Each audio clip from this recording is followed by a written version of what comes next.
Куда без крымско-татарской хайтармы на праздновании сразу двух мероприятий. Тюркский Новый год, Наврез-Байрам и день рождения одного из факультетов Крымского федерального университета. Факультет крымско-татарской и восточной филологии в очередной раз празднует свой день рождения. Тут десятки студентов и преподавателей, яркие и красочные выступления и, конечно, национальные блюда.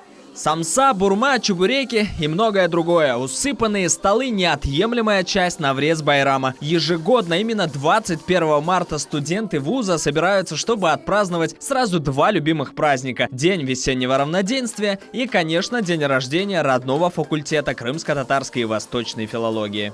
Я бы хотел поздравить всех наших преподавателей. У нас будет очень много гостей с наступающим Новым годом.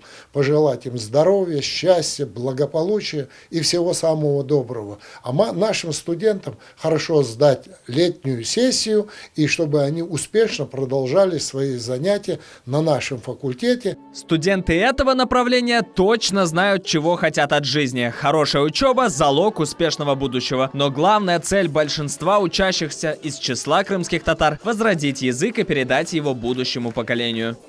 Я поступила на данный факультет, так как хотела лучше выучить свой язык и чтобы передавать своим детям. Мы, в общем, как одна семья. Тут не каждый сам за себя, а мы все вместе. И каждый день на данном факультете как праздник.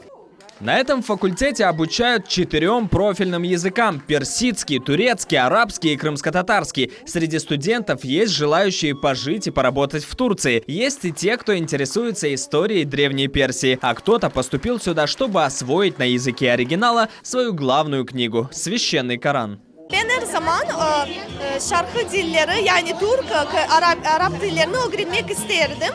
Ama birinciden Kur'an-ı Kerim'i daha güzel, daha doğru anlamak için okumaya gittim. Ve inşallah gelecekte tercüman olmak isteyim.